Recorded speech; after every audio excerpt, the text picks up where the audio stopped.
They say the worst thing a man can feel is betrayal. But they're wrong. The worst thing a man can feel is suspicion, the creeping doubt before the truth makes itself known. Because at least with betrayal, you know. Suspicion? That's the slow rot. It eats you from the inside while everything still looks fine on the outside. My name's Derek. I'm 39. I work as a site engineer, been married to Angela for 7 years. No kids. 2 dogs. A nice house in a quiet neighborhood where the neighbors wave, but never ask real questions. You know the type. I started to suspect something was wrong about 6 months ago. Not from her behavior, not at first. Angela was still affectionate, still touched my arm in that unconscious way women do when they're not pretending. Still laughed at the dumb jokes I'd been repeating for years. But there were these small things. Weird things. Things I would have ignored if it hadn't been him. Her brother. Mark. He'd always been around. A little too much, if I'm being honest. Too comfortable in our house. Feet up on the couch, using our laundry machine like it was his, staying too late after dinners. But I brushed it off. They were close. Always had been. Then I started noticing how her body changed when he entered the room. You know what I mean. The subtle shift in posture. The way her face tilted to listen. The kind of smile you don't fake. I felt sick the first time I saw it. Thought maybe I was just jealous or paranoid. But it didn't stop. And once you see something, you can't unsee it. You start rewinding every memory. Watching old conversations in your head with new eyes. One night, I caught her in the kitchen with him.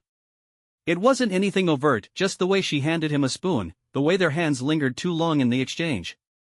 I stood in the hallway, watching like a stranger in my own home, my stomach nodding into something sharp. Still, I said nothing. I kept it to myself for 2 more weeks, trying to logic my way out of it. But logic doesn't work when your gut's already decided. I told my friend Nolan one night after work. We were in his garage, beers in hand, pretending to talk about football. I told him what I'd seen, what I felt, and waited for him to laugh it off. But he didn't. Instead, he looked at me with this grim kind of quiet. Like he already believed me. That's when we decided to find out the truth. Not with shouting. Not with accusations. We were going to make it clean. Undeniable. Because I didn't want a confrontation. I wanted proof. After that conversation with Nolan, everything changed. It was like flipping a switch. I started watching Angela the way a hunter watches a target, careful, patient, deliberate. She didn't notice. Or maybe she did, but assumed I was just in a mood. We'd gone through dry spells before. But I wasn't in a mood. I was preparing. Nolan and I set up a plan. Nothing illegal. Nothing crazy. Just quiet observation. It started with phone logs. Nolan had a buddy at the phone company. Angela and Mark texted constantly. Too constantly. And always late at night. Never long messages. Just enough. I'd never read her messages before. Always figured if I had to, something was already broken. Turns out, something was. We set up a cheap motion sensor camera in the guest room. That was the room where Mark sometimes crashed if he stayed too late. Angela called it harmless. Said he hated driving after drinking. But I couldn't ignore the pattern anymore. Every time I worked night shifts, Mark seemed to find an excuse to visit. The camera caught what I was afraid of. Not them having sex, not at first. That would come later. The first thing it caught was intimacy. Not in bed. In the kitchen. Her sitting on the counter, him standing between her knees. No kissing, but the kind of closeness that doesn't need it. She touched his face the way you do when no one's watching. When I saw that footage, I didn't cry. I didn't throw anything. I just stared at the screen, hands in my lap, heart making this dull thudding sound like a flat tire rolling over broken glass. It confirmed what I knew, but worse. It wasn't just a mistake. It wasn't heat of the moment. It was something. Nolan saw it too. He didn't speak for a long time after watching the clip. Then he asked, "You still want to keep going?" I nodded. Because that wasn't the end. If I was going to lose everything I thought I had, I needed to know how much of it was ever real. So we kept watching. Angela got smarter, though. Or maybe Mark did. The cameras caught less and less. But the phone records kept piling up. Patterns. Midnight messages. Secret calls. We built a timeline. And then, one day, something changed. Angela left her tablet open. I never checked her things.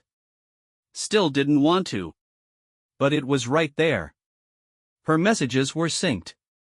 And that's when I saw another name. It wasn't just Mark. There were more. A guy from her gym. One from her office. Flirty messages, some explicit. Photos. Times. Hotel receipts. The ground didn't fall out from under me. It sank slow and heavy. Mark wasn't the only one. He might not have even been the worst. I didn't know what to feel. Shame? Rage? Confusion? There wasn't space in me for all of it at once. Nolan asked if I wanted revenge. And maybe a part of me did. But what stopped me was this. She'd already ruined herself. Angela had no idea what I knew. She walked through our house like it was still hers. But I saw the cracks now. The fake smiles. The lies slipping through the seams of her voice. I didn't need to scream. I didn't need to burn the place down. She was doing it herself. And that was better than anything I could have planned. Once I knew everything, the hard part wasn't pretending. It was not reacting. She'd sit next to me on the couch, knees pulled up under her sweatshirt, scrolling through her phone while we watched a show. Something we used to enjoy together. She'd laugh at something on the screen, then lean her head against my shoulder. Like nothing had changed. But everything had. I watched her the way you watch someone walking a tightrope, waiting to see when they slip. How she'd hum while brushing her teeth. How she'd pause, just slightly, before answering a simple question. How she checked her phone when she thought I wasn't looking, those brief, silent flickers of guilt. Or maybe not guilt. Maybe just awareness. A crack in the mirror. Mark stopped coming by. That told me she knew something was off. She didn't say it, but I could feel it, this cold tension living between us like a third presence in the room. Not fear. Not regret. Just the quiet space where trust used to live.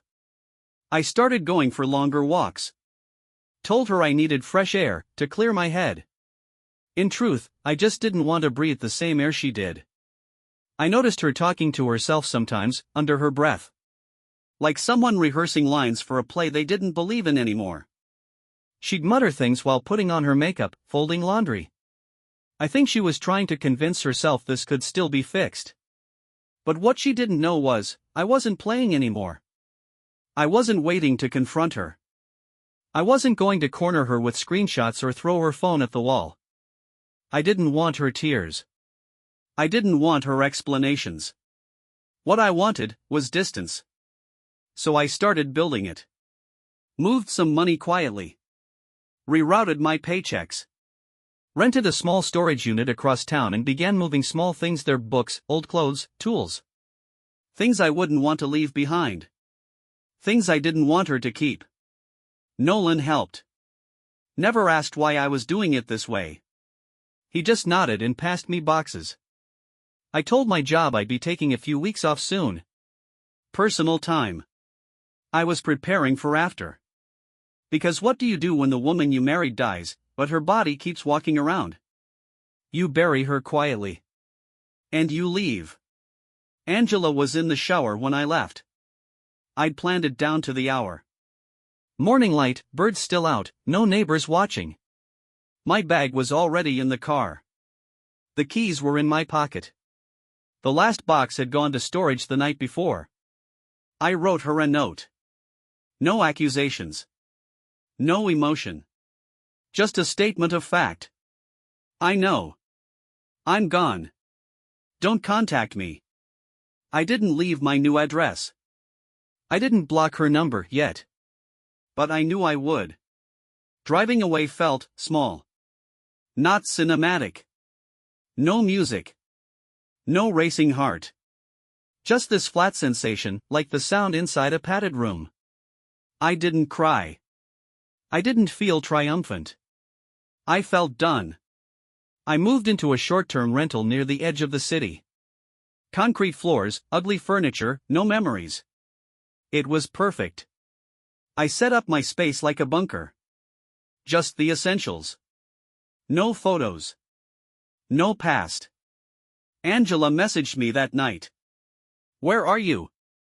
Please talk to me. I don't understand. I didn't reply. She called 4 times. Then she stopped. 2 days later, Nolan texted me. She knows. She's falling apart. I asked him how. He said, she asked me if you'd been planning this. I told her yes. I never asked him to do that. But I'm glad he did. Angela started sending long messages after that.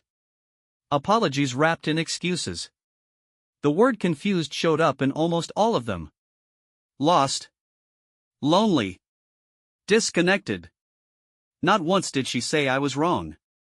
Just I didn't mean to. Which, honestly, might have made it worse. Because she did mean to. All of them meant to. The men she flirted with. The ones she slept with. Her brother. Especially him. Whether it was physical or emotional or somewhere in that ugly middle, it didn't matter anymore. They all chose. And I chose, too. I chose to stop chasing broken things. Angela kept texting. Less and less each day. Eventually, it turned bitter. She blamed me for ghosting her. Told me I gave up. Told me she was spiraling. That I ruined her life. But the truth? She ruined her own. I just stepped out of the rubble. 3 weeks into my new life, the quiet started to feel less like absence and more like peace. I woke up when I wanted. Ate standing up. No one asked me what I was thinking, or where I'd been. No one asked me anything. And that felt like oxygen. Angela kept trying, on and off. A voice memo. A link to a song we used to love. A picture of our dogs with the caption, "They miss you." She knew exactly which nerve to press. But I wasn't going back. I didn't want her pain. I didn't want revenge. I just wanted out. That's the thing most people don't get about heartbreak. It's not about who was worse, or who started it. It's about escape. About finally realizing you were drowning in something you didn't even know was water. I went back to the house once. She wasn't there. I needed a few things: old notebooks, the title to my car, a sweater I'd forgotten. I walked through each room like a stranger. The living room smelled like some artificial citrus she always used. The kitchen was cleaner than usual. Too clean. Like she was trying to scrub out the guilt. I stood in the hallway outside the guest room for a long time. That was the room where Mark used to stay. Where the first footage came from. It looked normal now. Fresh bedding. A new lamp. Almost like she was trying to erase it. But you can't. That room's history was burned into the drywall. And the worst part? I remembered that room as the place I once held Angela when her mother died. When she couldn't breathe from crying and buried her face in my chest. I remember telling her I'd never leave her. That's the version of her I miss. But she's dead. And I won't mourn her forever. It took me a while to feel like a man again. Not in the testosterone-pumped, barbell lifting, revenge fantasy way. Just, in the quiet sense of being whole. Angela broke something in me. But what I didn't expect was realizing how much was already cracked before she ever touched it. My boundaries. My need to be needed. The way I ignored signs to keep the peace. I let her dig roots in me without ever checking what she was planting. I started therapy. Something I used to mock. But now it felt like maintenance, like rotating your tires or checking for leaks. My therapist didn't ask me why I left. She asked me why I stayed. That was the harder question. The truth? Because I thought staying made me good. That enduring dishonesty made me noble. That choosing love over truth meant I was better than the men who walked away. But all it did was make me quiet. And tired. And hollow. Now, I go on hikes. Sometimes alone. Sometimes with Nolan. We don't talk much about it anymore. He knows. I know. That's enough. Angela? She moved to another city eventually. Sent a long email before she left. Said she was in a dark place. Said she was trying to change. Said she hoped I found someone who deserves you. I didn't reply. Because it was never about deserving. It was about seeing. And once I saw what was really there, there was no going back. It's been 6 months since I left. Angela hasn't contacted me in over 2.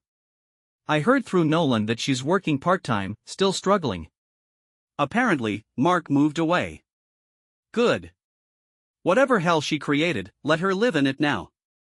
Without me. You know what nobody tells you? Sometimes justice doesn't look like a courtroom or a confrontation. Sometimes it's just silence. Being forgotten. Being removed. I didn't need her to suffer. I just needed her to not be in my story anymore. I started running again. Eating better. Sleeping better. I deleted old photos one night without ceremony. No rage, no sad music, no whiskey. Just, delete. Gone. That's what healing actually looks like, not dramatic. Just quieter days where the memory doesn't punch you in the gut. And I stopped seeing her when I closed my eyes. That's when I knew it was working. People started asking about me. A woman at work, her name's Taylor, started showing interest.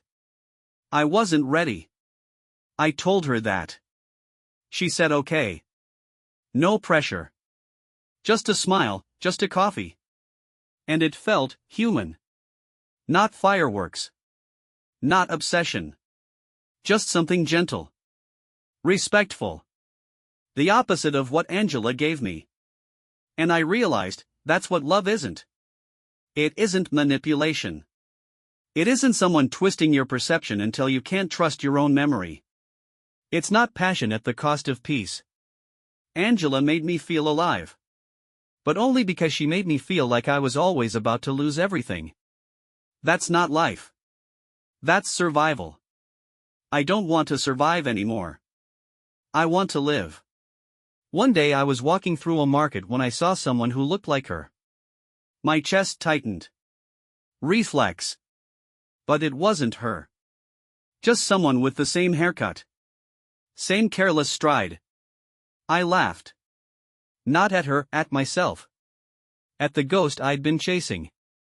Because I realized in that moment, I was free.